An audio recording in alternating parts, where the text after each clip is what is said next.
Hello and welcome to a special interview for The Wire supported by Glenlivet Books. The crisis in the Ukraine has created an acute predicament for India, but whilst the crisis itself has got a lot of attention, the predicament India faces hasn't quite got the attention it requires. That's the key issue I shall discuss today with India's former Foreign Secretary, Shyam Saran. Shyam Saran, I want to focus on the predicament the Ukrainian crisis is creating for India. On the one hand, we have good historical ties with Russia, and 60 to 70% of our defense equipment comes from that one country. On the other hand, over the last 20 years, our relationship with the United States has transformed. We're members of Quad. We share a common vision for the Indo-Pacific. So when both countries want our clear-cut support for their stand on the Ukraine, we're in danger of being torn apart. Well, I won't say that we are in danger of being torn apart, but certainly we have to be very careful about the kind of position that we adopt. And my sense is that so far the position that has been taken by India, for example, reflected in our vote in the Security Council, the statements which we have made in explanation of our vote. So far, I believe we have managed to keep a certain kind of a shall I say, a nuanced position on this particular crisis. Will we be able to sustain it going forward? I'm not so sure. But for the time being, I think we have taken the right position. Let's divide that into two parts. Whether we can sustain what you call a nuanced position as we go forward, I'll come to later. But let's look at just how nuanced the position is today. We pride ourselves as the world's biggest democracy. We are committed to a rules-based international order. And yet, we're completely silent about the invasion of a sovereign, independent country by Russia. We haven't criticized it at all. Has that not damaged us as a democracy? I can't see how you can say, Karan, that we have been completely silent. I mean, again, as if you look at the statement which has been made in explanation of our vote, we have clearly said that respect for territorial integrity, for sovereignty, is something which is the most important norm as far as international relations are concerned. So I don't think that we have ignored that aspect. But we haven't named Russia. No, we have not named Russia. And there's a sense in which we're equating the aggressor with the victim. I do not think so, because two things. One is that we have clearly said, again in the explanation of vote, that there should be cessation of violence. We have also said that there should be a return to diplomacy. We have also said, for example, in terms of our main concern which we have, which is that for example, the large number of Indian students who are there, their safety should be assured. And in assuring their safety, again, we have to take a somewhat nuanced position. So I don't think it's a question of whether or not we are violating international norms or we are ignoring them. Every country has to take a position in the light of its own national interests. That I fully understand. Yeah. But when you talk about we've wanted a cessation of violence, we haven't named the aggressor. It's only one country, Russia. We talk about how diplomacy has been overtaken. It's been overtaken by Russia. We haven't named them. There's blatant aggression that's been done. We're a democracy. An independent sovereign country's territory has been violated by an aggressor. We refuse to name the aggressor. Surely that will damage our image as a democracy. Well, I think we have to take into account the fact that quite apart from the image that we have to balance that with also very real important interests that we have. So I don't think that you're talking about the fact that 70% of our defense equipment, not just 70% of our defense supplies. The fact is that we have had a very long-standing relationship with Russia. Russia has been very supportive of Indian interests in the past. And currently, we also have a major challenge from another country, which is China. Precisely. This is what I meant, that we are being torn apart. Well, I don't, again, I don't like the term torn apart. I do Pulled apart? consider it to be a very difficult and challenging situation for us to handle.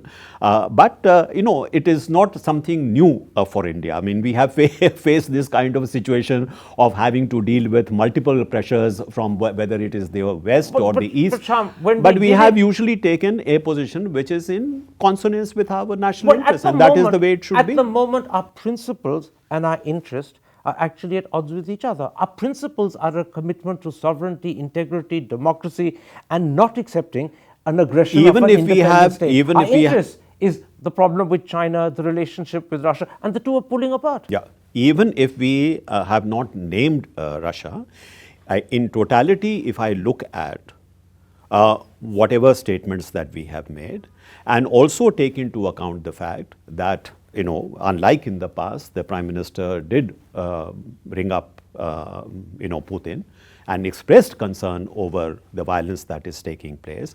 More importantly, since then, he has also received a call from the Ukrainian president and expressed Which he carefully took after the UN Security Council meeting, not before. Maybe. Because he knew that that call would exacerbate the predicament maybe, he's but in. you can imagine that this could not be very welcome to the Russian president. Let that me the put it fact like that this.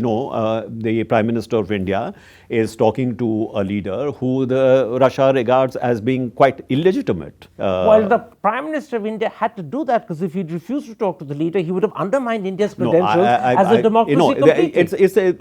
He made a certain choice, and I think we should appreciate the fact that he made that choice. But He need not have. Let's look at it in the following way. We have been congratulated by the Soviets. They've appreciated our stand. On the other hand, President Biden has publicly said there are unresolved differences with India. Clearly, whilst the Russians are pleased, there's a certain disquiet, a certain strain that's entered into India-US relations.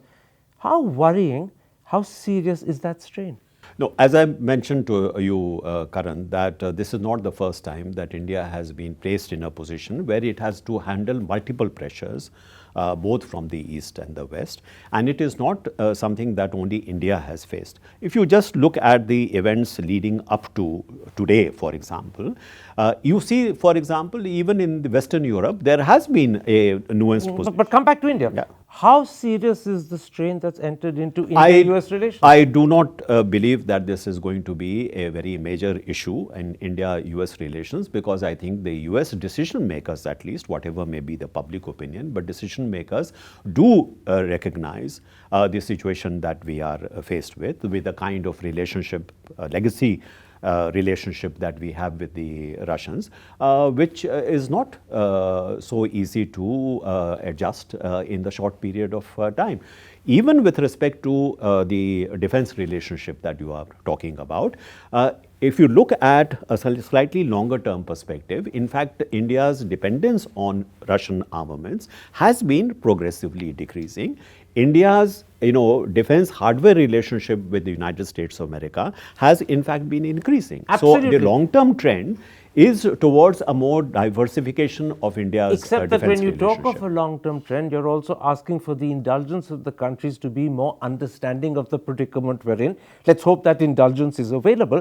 But the second problem is that we are the only Quad country that has actually refused to criticize Russia. The others have done so very, very sharply. Now, again, within Quad now, we have differences of perception. Does that make Quad weaker? Does it make it less united? First of all, to say that there has been complete convergence of views amongst the Quad countries, that's simply not true. The fact is that 3 of the Quad countries are treaty allies of the United States of America, which India is not.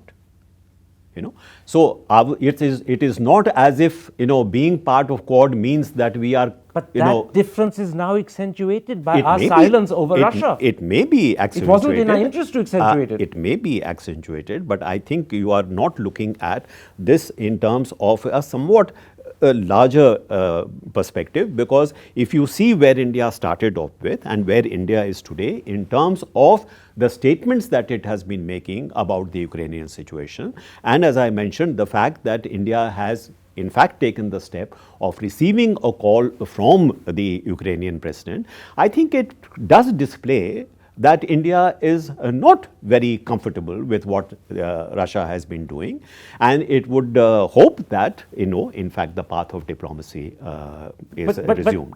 I don't think we should get hung up on, are there, terms in which India is criticizing Russia in the same way as the others are. India will take its own decision with regard to India how is not you criticizing Russia at all. Let's be honest about it. I You don't name think, Russia. You're not criticizing Russia. We may not have named Russia, but if you look at the tenor of the statements which India has made, it is quite clear that the criticism is of our Russia. Our statement at the UN is almost identical to the Chinese. They raised exactly the same issues. That is not they true. They spoke about territorial integrity. That is they not spoke true. about international law. They spoke about that. You are not looking at the entire statement made by the Chinese. The Chinese statement also spoke about the legitimacy of Russian concerns about the expansion of NATO. We have not said a word about that.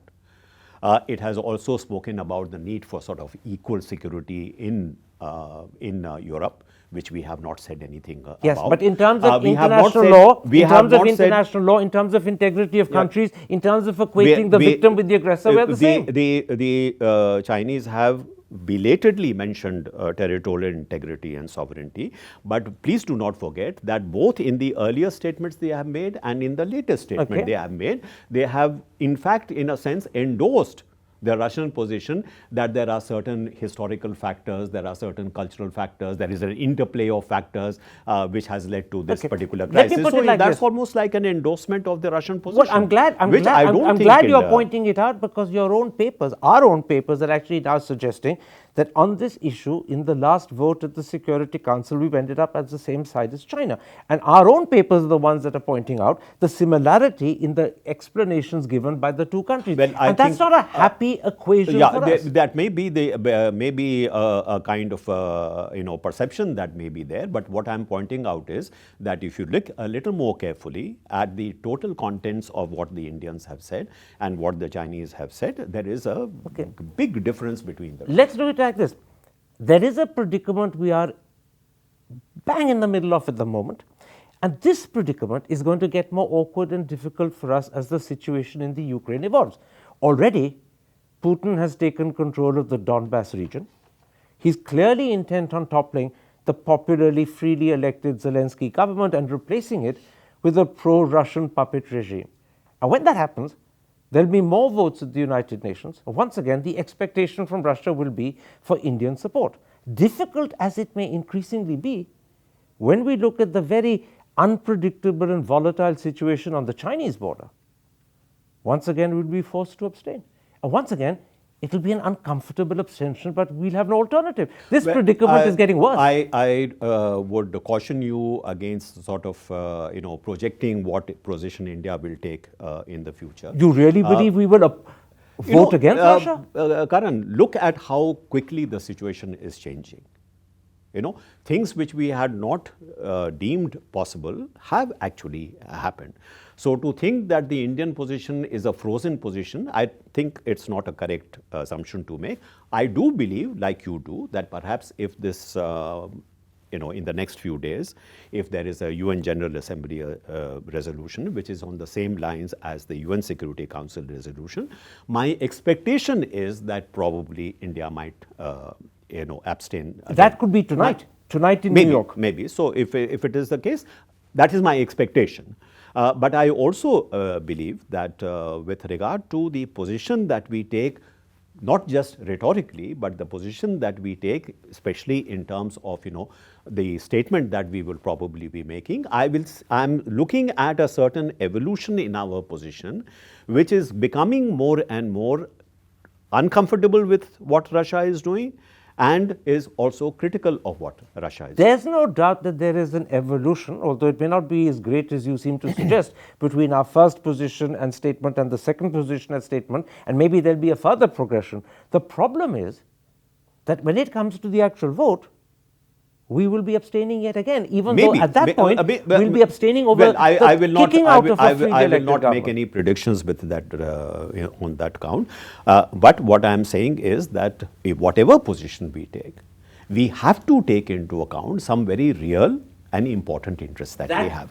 So I do not think that we can afford to just put that aside. No, Shyam, you're saying what I said. yeah. Now you're So- agreeing with me. so- That you're agreeing that we are torn between a commitment to our principles and our I interests, think the way and you we are can't ignore them. describing about being torn But is it is not torn. something that I accept. The reason why I'm telling you is that this is not the first time that we have faced situations of this kind. Don't forget, I mean, just a few years ago, you had also the Crimea. Can I be occupation. honest? We faced it when Russia entered Afghanistan in 1980. We faced it with Czechoslovakia 68. We faced it with Hungary 56. And on none of those occasions did we cover ourselves with glory. We have to, as I mentioned to you, we have to balance what our real interests are with whatever we are able to project in terms of, our adherence to and our respect for international law, respect for, international norms. Please also be mindful of the fact that many great powers, when it comes to their interests, and sometimes not even so much in their interests, they do not hesitate at all to, I don't deny. violate I don't deny. international But law. we're and- actually, I think, saying the same thing. What we're saying, and I think where we agree, is that the Chinese let us- situation. let Let me us- put it like this, and then you answer. The Chinese situation, coupled with our fairly sizable dependence on Russia for defense equipment, means that regardless of what our democratic credentials and principles may lead us to want to do, our hands are tied, because our interest, particularly the Chinese concern and our need to ensure defense supplies continue while that fragile situation on the border remains, means that we can't be unmindful. That's the quandary, that's the predicament we're in. I'm not contesting the fact that we are in a quandary. What I am contesting is your description of this as being torn between two sides, Pulled apart. and somehow not being able to deal with this Well- situation. What I am trying to suggest is that there have been many such occasions in the past where we have faced similar kind of pressures, and we have been able to navigate these rather difficult, tumultuous waters fairly successfully. So I do not believe that it is not within our capacity to deal with this kind of, difficult dilemma that we are facing. Let me put it like this. Every time we have to abstain, no matter what statement we give alongside it, every time we cannot criticize Russia, won't that continue to have an impact on our relationship with the European Union and America? I mean, we may be walking a tightrope which we think we cannot afford to misstep on, but the impact on Washington, London will be there. Doesn't that worry us? It is going to be a challenge for your diplomacy to be able to, explain why you are taking certain positions or you are not taking certain positions. But I do believe that there are enough substantial interests between India and the United States, between India and the European Union, that while this would cause some difficulty for India, I do not think that we will end up in a position where we find ourselves friendless in the world or isolated in the world. Even when Ukraine is gobbled up and we abstain at the UN, there will still be understanding in Washington? I'm afraid I do not accept the fact that there is any likelihood anymore of Ukraine being gobbled up. I have now taken the position that perhaps Russia has miscalculated in undertaking this operation.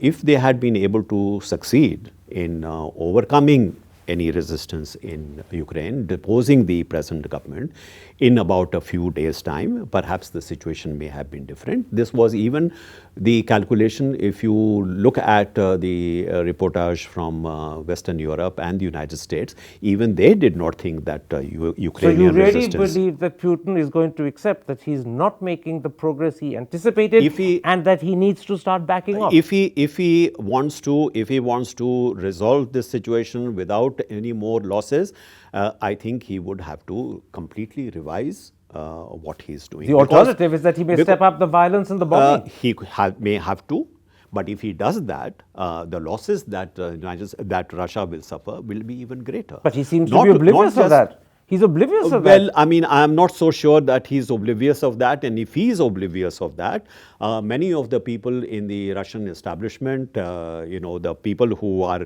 going to face major losses because of the sanctions which have been put on Russia, I think there is every likelihood of Putin coming under tremendous amount of domestic pressure itself. You mean a possible palace coup?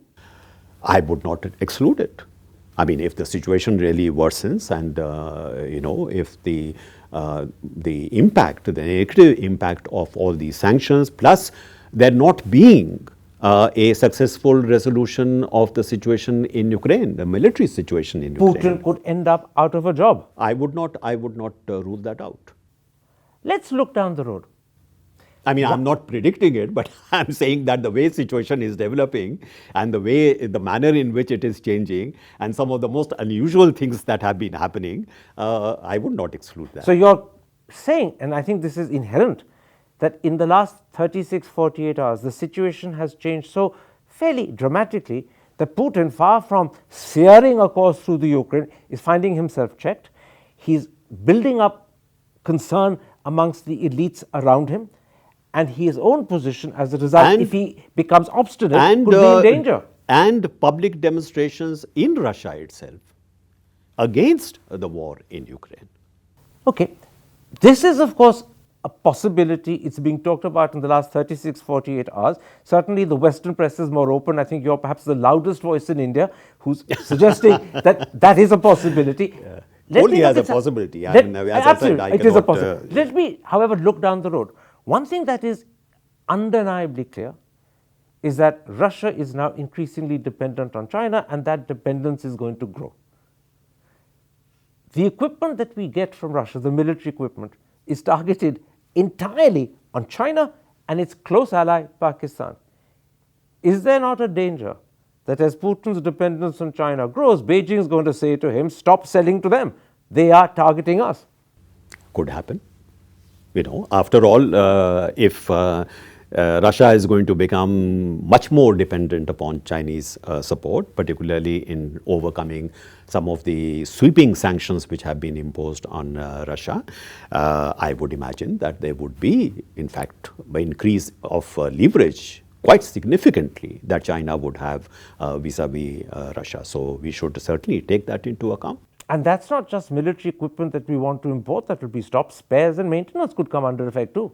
In fact, the impact could be far wider. I mean, that is just one specific issue. But if you look at the kind of situation which has developed, United States of America has said in the past that China is its main adversary, and therefore its focus should be on dealing with the China challenge. Now, if, at least for the time being, you are looking at Russia as becoming the main adversary, the main enemy, then obviously your focus on Indo-Pacific, your focus on China is relatively going to diminish. It is difficult for me to see for the United States of America to be able to maintain the same level of preparedness both against Russia, a very aggressive Russia in Europe, as well as on China. So even in the current crisis, you would have seen that there have been calls made by the American Secretary of State to his Chinese counterpart, basically asking for support on dealing with the situation that has been created by Russia. So if there is going to be, I mean, from China's point of view, a confrontation between Russia and the West on its western flank reduces the pressure on them on the eastern flank. Absolutely. Isn't it? So to that extent, the challenge for us therefore increases. And in fact, you wrote about this just a few days ago in the Tribune. You called it a nightmare scenario, and I want to quote what you said. The nightmare scenario for India would be if the US comes to the conclusion that it confronts a greater threat from Russia and that this justifies a strategic accommodation with China. In blunt terms, concede Chinese dominance in Asia while safeguarding its European flank. Concede Chinese dominance in Asia means you accept that China will dominate India, and you, in a sense, move away from the concern you've been expressing in the last year about the India-China situation? Well, the fact is that much of what the United States has described as its Indo-Pacific strategy has been based on the fact that it regards Russia as a rather declining power, and that the expansive power is China, and therefore that is where the focus should be. And much of the logic in terms of much closer relationship between India and the US is also determined by that kind of perception. Now, while this may not happen, but if, for example, the Russian sort of threat to Europe continues to linger, it is also possible that as a result of what is happening, Russia becomes an even lesser power than it was before, and therefore it is not posing such a threat to the West. That is also a likelihood. But if the opposite? But if there is, as I said, a lingering threat which persists in Europe, and there is no doubt that the level of confrontation is likely to increase precisely because of some of the measures taken by the Europeans and by the United States itself. So, if that continues to be a preoccupation on the European flank, then I cannot see how the United States of America can continue the same level of preparedness, the same level of focus on the Chinese threat on the Indo-Pacific.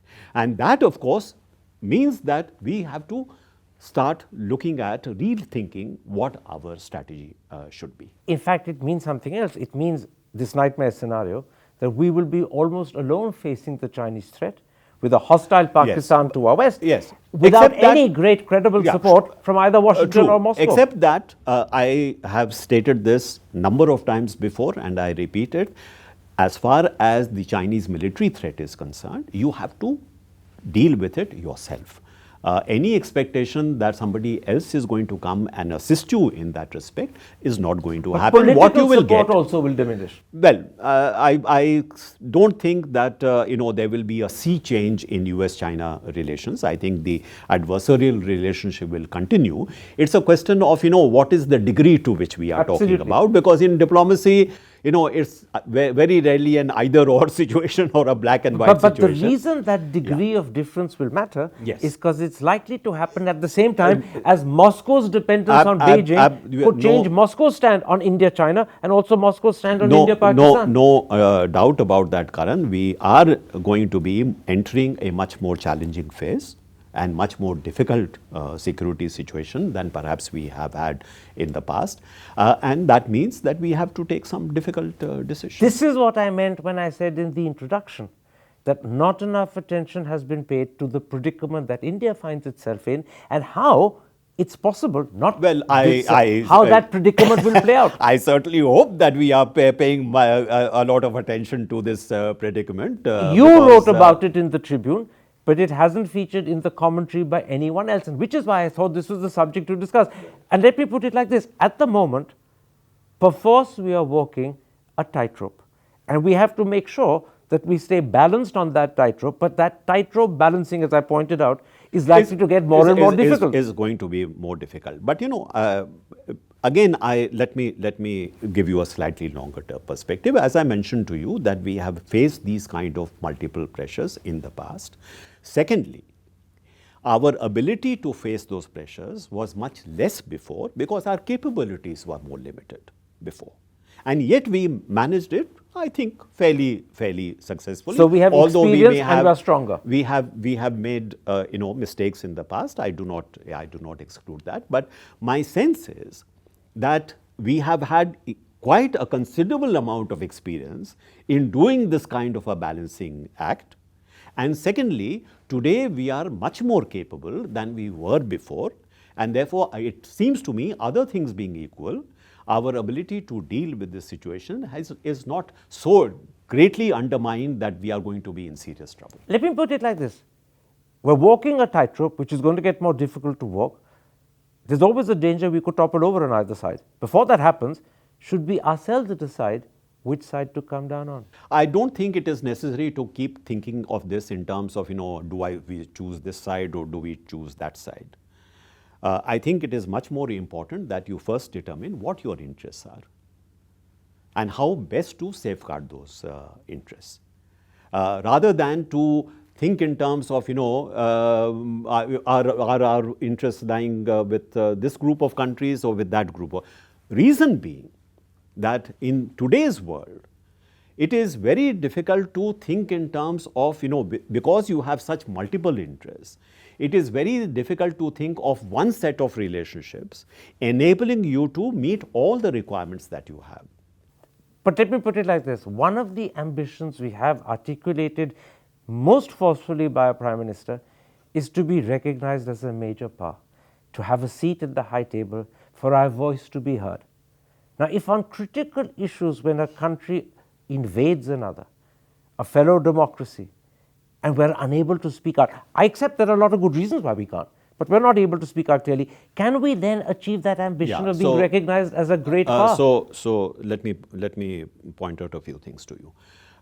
One, the desire to be recognized as a great power, the desire to be on the high table is okay, legitimate, but that is not going to come unless you have real substantive capabilities in terms of your economy, substantive capabilities in terms of your military capabilities, power projection capabilities. Those are the things which count in terms of, getting a seat at the high table and having a voice in whatever way the international order is being changed and being restructured. So I think the best thing for India to do is to really focus attention on, while we try to deal with this very challenging situation externally, to really start building up your domestic capability. You've said this to me many times over the last 2 years. And I have to repeat it again. But the sad thing is, it's not being acted upon. Well, I mean, I would hope that this crisis will bring those issues to the fore. Because unless you really develop your capabilities, as I mentioned to you, even with regard to the Chinese threat, ultimately you have to deal with it yourself. You will get support maybe. You may get support in military terms with supplies, with the sophisticated weapons, which you are doing. But ultimately, that is a threat that you have to really deal with yourself. And therefore, in those terms, the kind of investment that you should be making in terms of developing your domestic capabilities, and much more than that, what is the kind of national coherence that you can project? You mentioned the fact that we are a great democracy and the fact that we share certain values with Ukraine as a democracy, but also very important is, in terms of that projection that you are making, that you should be seen as a united country. And so if there are divisions within your country, then that, to me, that is much more important in terms of how you deal with this external situation than perhaps. Absolutely. This is not the moment at which we should be polarizing our country. I think it is important to reiterate that point, because that is a fundamental issue. Absolutely. But let's come back, because we're coming to the end of this interview, to Russia. Western sanctions are already biting. They will probably increasingly bite over the next weeks and months. And as they bite, Putin will be pushed deeper and deeper into the Chinese embrace, and that will, of course, strengthen the hold of China and Beijing on Moscow. Sure. Is there not a likelihood that Russia's stand and attitude on the India-China problem and the India-Pakistan problem can also begin to change? It could, because if you look at, even without that change, if you look at the last 10 years or so, take the Afghan issue. After all, Russian position on the Afghan issue did align itself more and more with China, isn't it? From being very much on the same page with India on the Afghan issue, It evolved into being very supportive of and being very aligned, as I said, with China. So it is, we should not assume that these positions will remain, stable or frozen. They could change. Maybe they will not change, but they could change. Also, if you look at the situation that is developing today in Europe, I think we have not quite wrapped our minds around the absolutely incredible changes that are taking place in Germany in particular, literally last night. It's amazing that, Germany, which has had perhaps the most, I would not say supportive, but perhaps the mildest position with respect to Russia, has in fact made a major policy shift, which will have repercussions not just only with respect to Russia, but it will have repercussions with respect to other partners in Europe. And what you said about Germany just now ties in with your nightmare scenario, because this is part of a background in which America, as an ally of Germany, will begin to say Russia is the bigger threat for now. Quite right. Then also you look at the European Union. European Union has always been projected as an economic arrangement. They have very carefully, very explicitly excluded any kind of security profile. Now they're giving arms to Ukraine. Today they are saying, this is something that the European Union will be doing. Also, for the European Union president to say that Ukraine is already part of us, which is you are throwing a gauntlet to Russia, because you are saying you are already a part of Europe and Europe has now a military dimension. Absolutely. And I want to point out to the audience, all of this, not just Germany, but also the changes in the position and the rhetoric and the behavior of the European Union is once again leading towards that nightmare scenario. Europe, America, their close ally, are all beginning to focus on Russia. And it's only a couple of steps away when they say, well, maybe in comparative terms, Russia has to be the priority, not China. It could happen. I would hope that it does not happen. But that's the nightmare. But we should certainly keep that in mind. Even if it does not happen, that's fine. That's something which is very good for us. But I think if we are mindful of India's interests, mindful of the need to safeguard India's security, then we should look at how these multiple scenarios might play out. And then decide, where our Absolutely. But whilst we wait and see how the multiple scenarios play out, are there two things we should also bear in mind? One, that the nature of the relationship with Russia is not what it was 50 years ago. It's been changing. It's been diminishing. Now should we very consciously lower it further, particularly with regard to defense purchases. So that this hold they have diminishes. As you said, there has been already a certain evolution in India-Russia relations. And if you look at the defense relationship, that defense relationship has also very significantly changed. I mean, there are certain 70%. True. But, you must realize that it is not possible to change this overnight. So I would imagine that the process that we have seen of diversification of India's defense relationship, it is possible that diversification will now be accelerated. Let me ask you the second, this is the last question. As we wait for all these different dimensions to play out and to become clearer, should we also bear in mind something else?